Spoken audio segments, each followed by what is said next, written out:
Les pirates utilisaient l'échate pour prédire les tempêtes avec 91% de précision. Quand les rats fuitaient le navire et les chasses faisaient des pirouettes sur les mâts, l'équipage savait qu'il était en danger. Mais comment ces animaux sauvaient-ils plus de vies que les prévisions modernes ? Vous vous êtes déjà demandé comment les pirates survivent à des tempêtes massives sans ces technologies modernes ? Pas d'application météo, pas de radar, même pas de prévision météorologique basique. Ils devaient trouver des moyens de prédire et de survivre aux pires caprices de la nature en mer. Et leur solution ferait vent et rire ou prendre des notes aux marins modernes. À l'époque, avant les systèmes radars sophistiqués et les applications météo, ces fripons des mers devaient compter sur leur intelligence, leur sagesse et parfois juste des observations étranges pour rester en vie. Laissez-moi vous dire qu'ils étaient assez créatifs. Le ciel était leur bulletin météo télévisé, sans sur le charmant météorologue avec des cheveux parfaits. Les pirates passaient des heures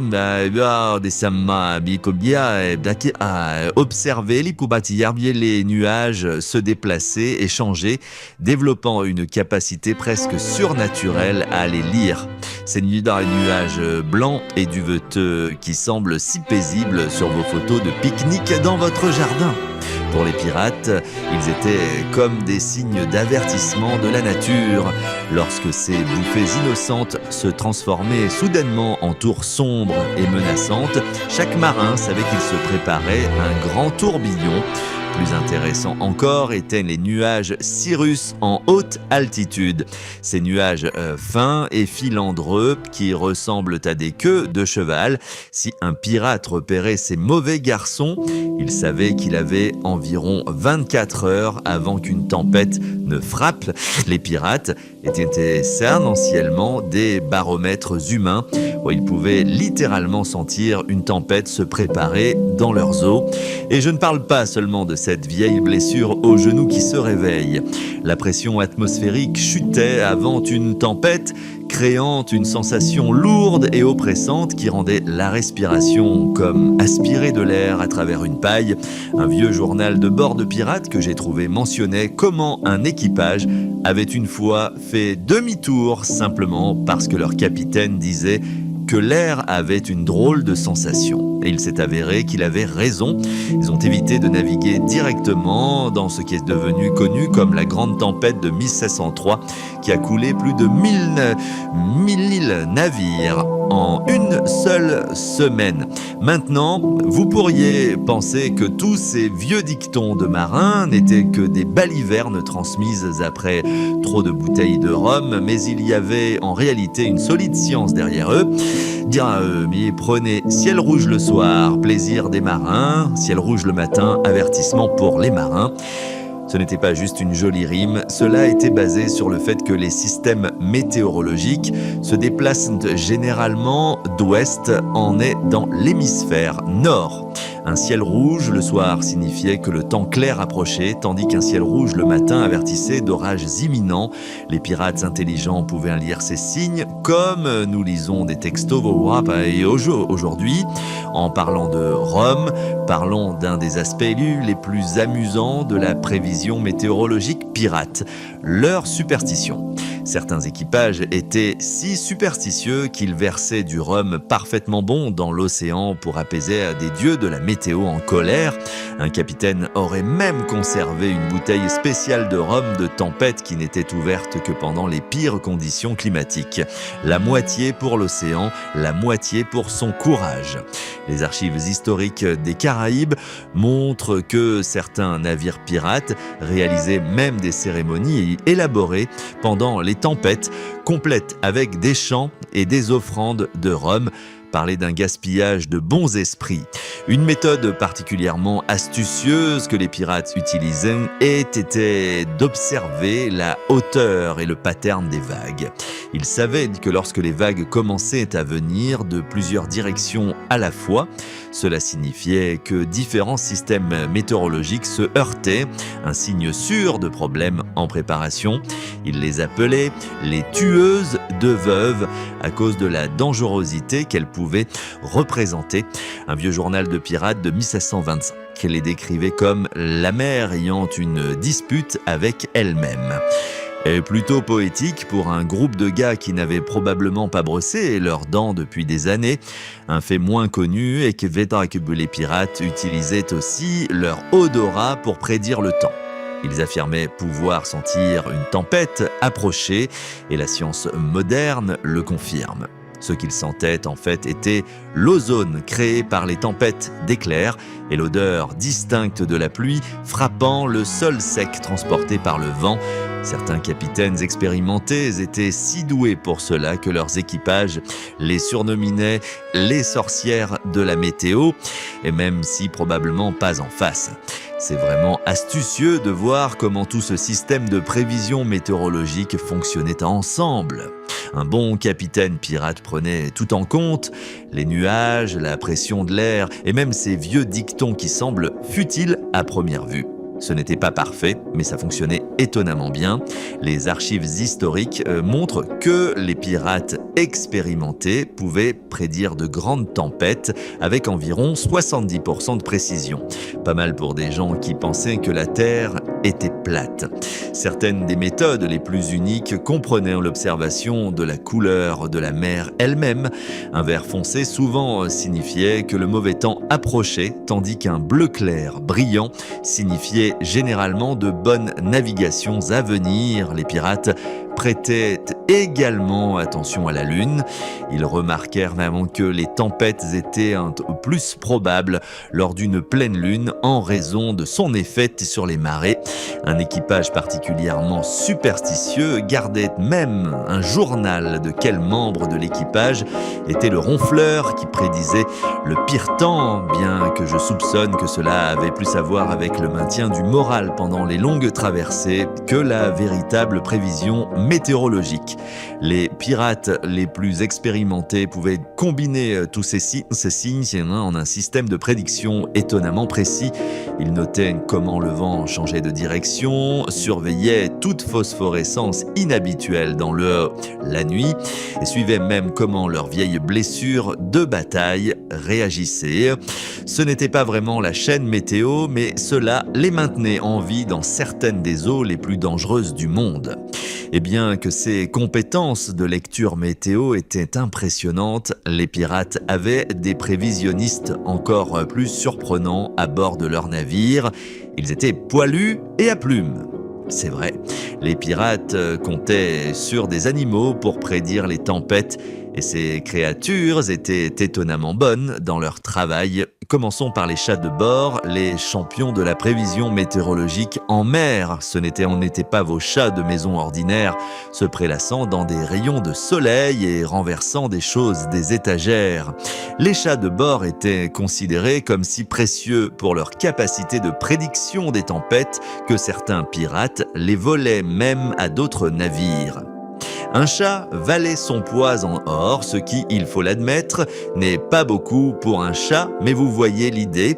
Des recherches d'historiens maritimes montrent qu'environ 90% des navires pirates dans les années 1700 avaient au moins un chat à bord. Le plus célèbre était probablement Storm Sally, une chatte noire qui naviguait avec le notoire capitaine Sam Bellamy.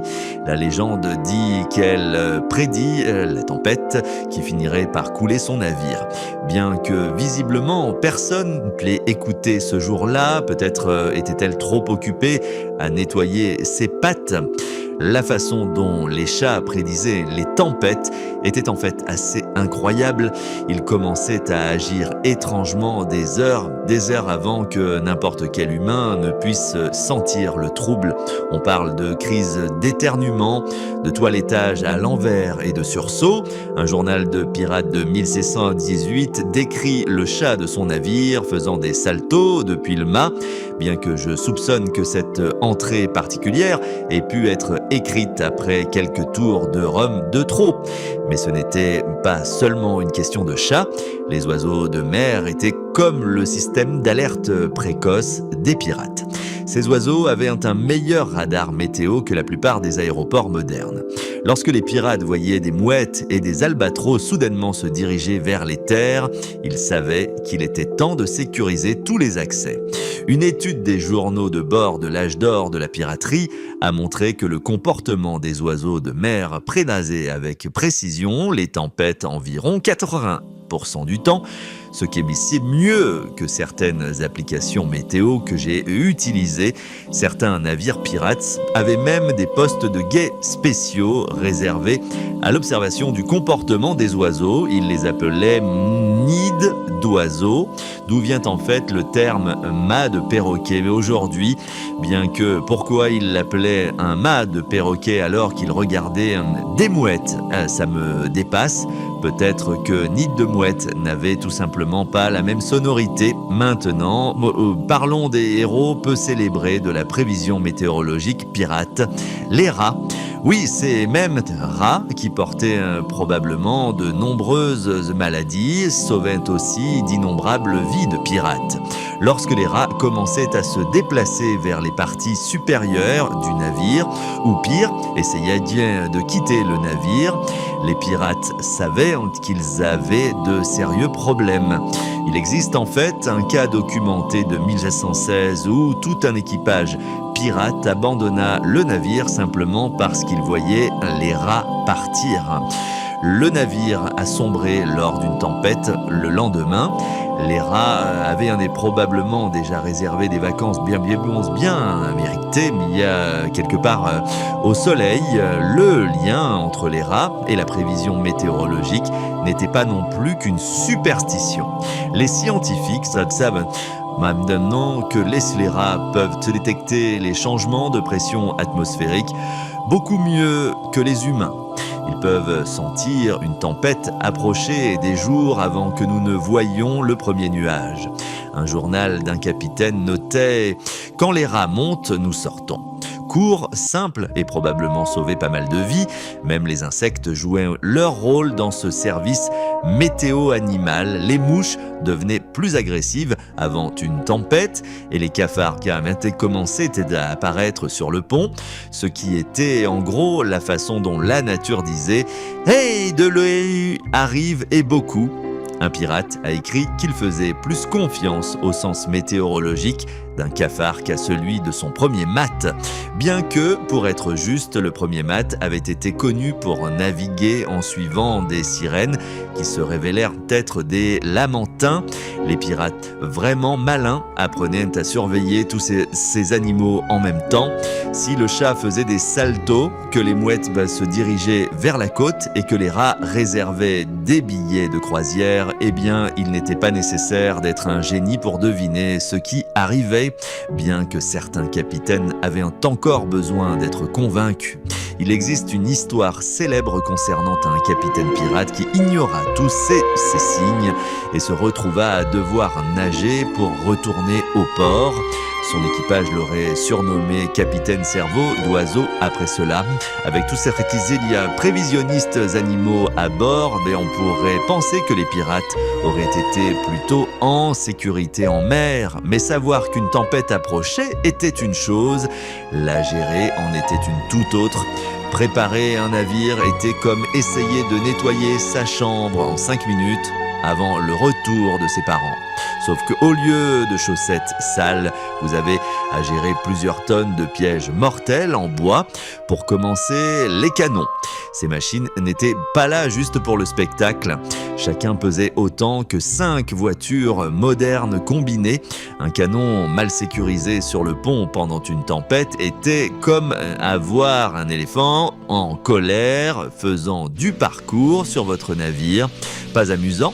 Les pirates utilisaient des cordes épaisses et des cales en bois pour les sécuriser, un processus qu'ils appelaient en boxeur les canons.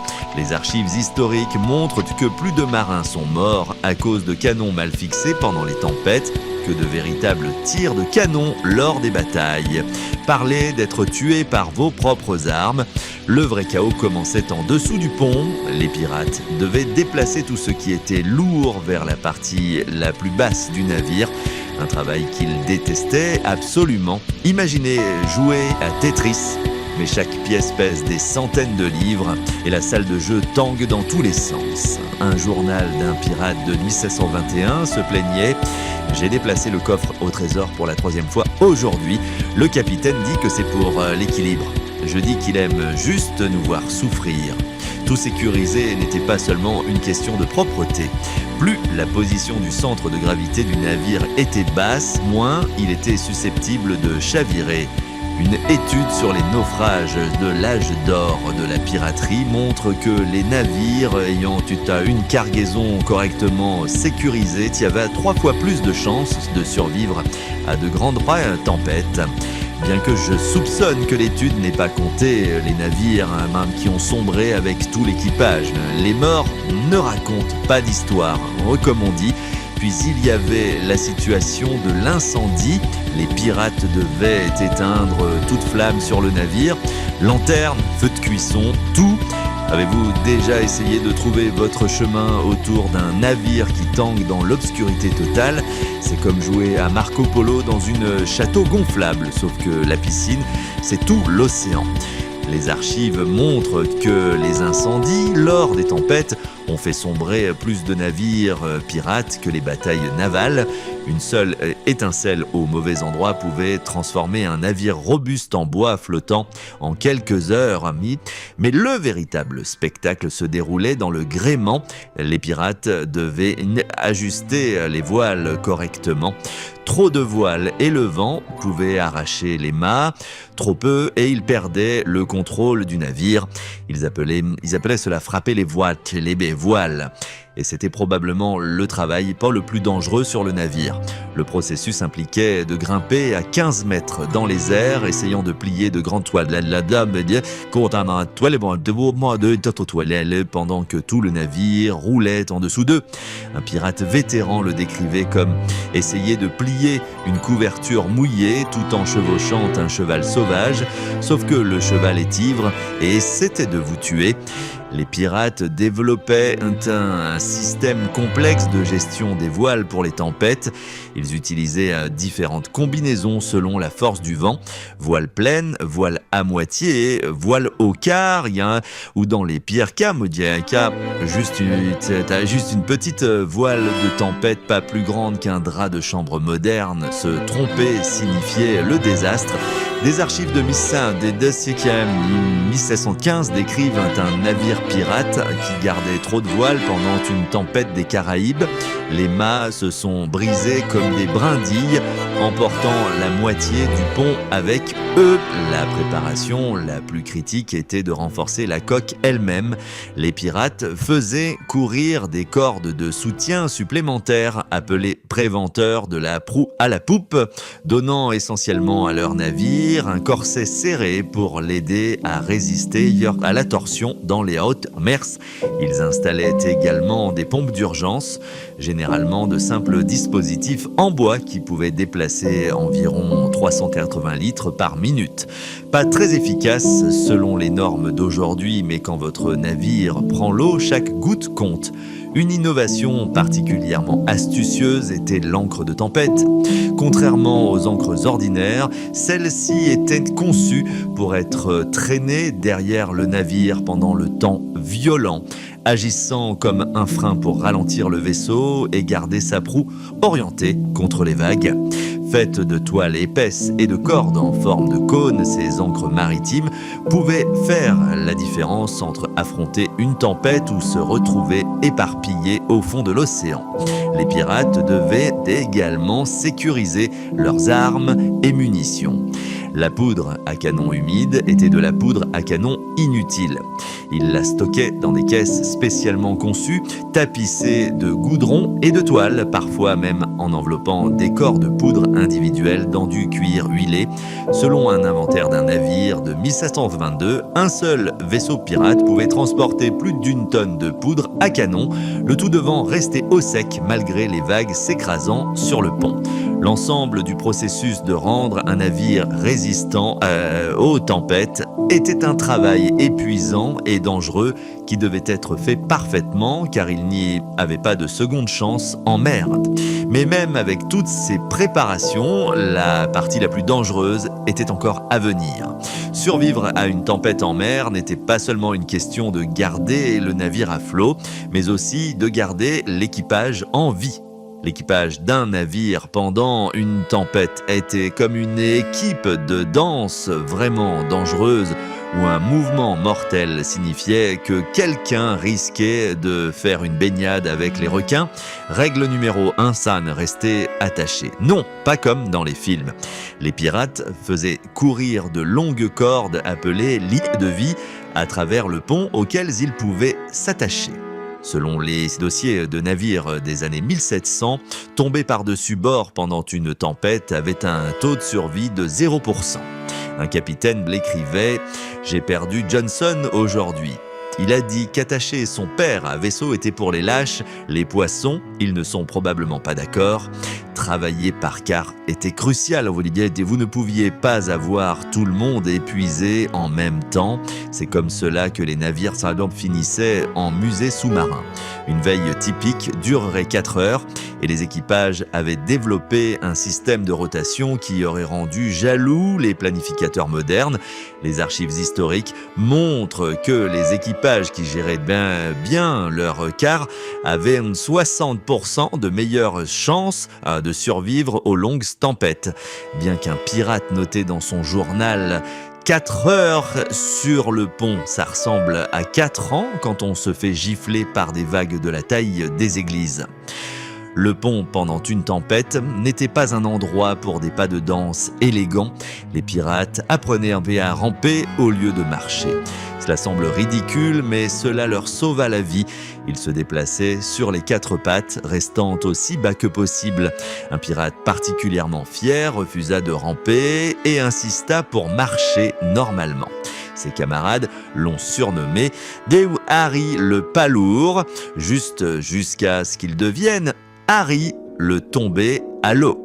Qui a manipulé les voiles lors d'une tempête nécessitait un travail d'équipe incroyable.